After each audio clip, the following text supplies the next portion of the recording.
Aadaan siyaasaa Itoophiyaa waggootaaf shiraan guutame maraamartoo ijaarsa irra diigumsa waloomarra qeenxummaa olaantummaa qabaachuun waldhibdeewwan siyaasaa akka hammaatan taasiseera. Mariin biyyaalessaa Itoophiyaaf dhimma filannoo osoo hin taane itti fufiinsa walooma biyyaa mirkaneessuu fi dhaloota dhufuuf biyya mijooftuu dabarsanii kennuuf bu'aa olaanaa qaba. Duudhaa marii fi marabbaan aadaa mandhaalee akka biyyaatti qabnu boodatti dhiibuun rakkoo wal dhageettii dhabuu ture furuuf mariin biyyaalessaa ga'ee guddaa qabaachuu hayyoonni yuunivarsiitii turtii faanaa miidiyaa koorporeeshin waliin taasisaniin dubbatu.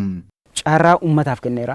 Dhimma keessan taa'atii wal mari'adhaa waliin haasawaa wanta isin mudateef rakkoo isin mudateef yoo waliin mari'an furmaata argan jedhaniiti kan isaan mari'achaa jiran. Biyyoonni baay'een wanta kana keessa darbaniiru. Keeniyaa waan kana keessa darbarteerti. Taanzaaniyaa waan kana keessa dabarteetti. Afrikaan kibbaa apartheidiin booda dhimma marii biyyaalessaa geggeessiteerti.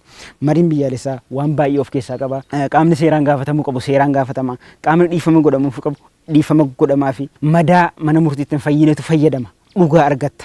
Cabiinsa siyaasaa yookaan cabiinsa amma sadarkaa biyyaatti gareen walumanii faallaa walii dhaabatanii silaa kan dinagdee biyyaatiif siyaasa biyyaatiif gumaacha godhanu gamaa gamana mariin biyyaalessaan jiru taa'amee waliin hubatamu taanaan gamaa gamana dhaabbatamaa jechuudha.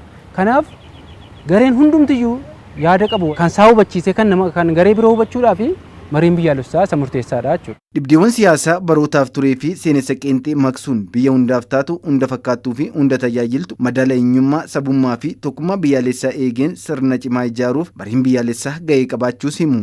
Qaama bakka buufannee jira uummata miliyoona kana hunda bakka tokkotti walitti qaba jechuun hin dandeessu waan ta'eef karaa bakka bu'oota nuti bakka buufanneen dhimma komishinii marii biyyaalessaa irratti ibalu yookaan immoo qaamni akkana bakka na bu'a jennee kaleessa bakka buufannee irraa yookaan immoo gara fuulduraattis carraa bakka buufachuu qabna waan ta'eef karaa isaaniitiin ajandaa barbaachisu galma tokkotti namoonni bakka bu'anii sun dhiyaanne waliin teenye wal shakkuu wal jibbuu irraa fagaannee wal bira teenye fuulatti wanta ta'uu qabu walitti dubbanne wanta walitti dubbanne kana keessaa wanta araaraaf ta'u walitti qabne wal araarsine nagaa waliin jiraachuu qabna jedheetii yaada. Wal miidhuudhaan wal madeessuudhaan wal irratti inni tokko isa tokko mo'achuudhaan osoo hin taane mariidhaan yoo furame bu'aan argamus ta'e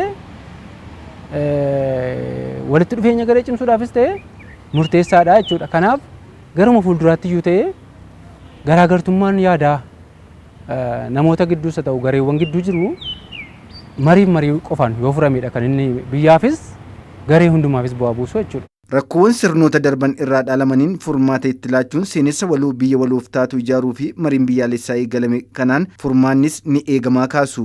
Wal shakkiin har'a Itoophiyaa keessatti uumame yookaan immoo wal dhabdeen yookaan jibbi saba lammii gidduu waan jiru fakkaatu kun in fakkaata malee har'as in jiru garuu isuma fakkaatu kanaayyuu kan uume gartuu siyaasaa biyya kana bakka bu'anii geggeessaa turanidha.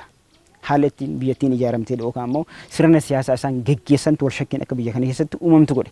Garuu mootummaan amma aangootti dhufe komishinii marii biyyaalessaa labsiidhaan hundeessee dhimma kanaaf wantoota barbaachisaa humna namaa barbaachisaa ta'e ramadee baajata barbaachisaa ta'e ramadee mari'annee furmaata irra geenya jechuun mootummaanis galatoomfatamuu qaba. Bakka bu'aa isaatiin yaada isaa fuulduratti fidee yaadni irratti mari'atamee duuba deettee uummatatti immoo uummanni immoo san fudhateet kan ofii godheet biyya kana tokkummaan itti fufisuu danda'ama jechuudha. Kanaafuu seenaa biyya kanaa keessatti wanni guddaan godhamuu qabu keessaa tokko kun maree waliigalaa kana maree waliigalaa biyya amma dhumarra ga'uuf deemu kana isa keessaa ammoo kan bahu kan eenyu jira seeneffama waloo kan jennu biyyi seeneffama waloo hin qabne biyya tokkummaa hin qabne jechuun danda'ama. Seeneffama waloo jechuun eessaa kaanii eessa geenya jechuudha.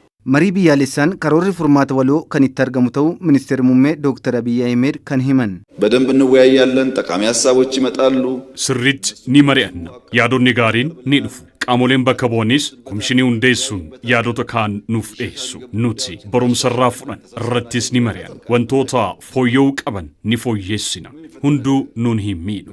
Sababni isaa yaannee karoorsinee beekumsaa fi qophiidhaan hojjenna waan ta'eef. ምክንያቱም አስበን አቅደን በእውቀት በዝግጅት ነው የምንሰራው።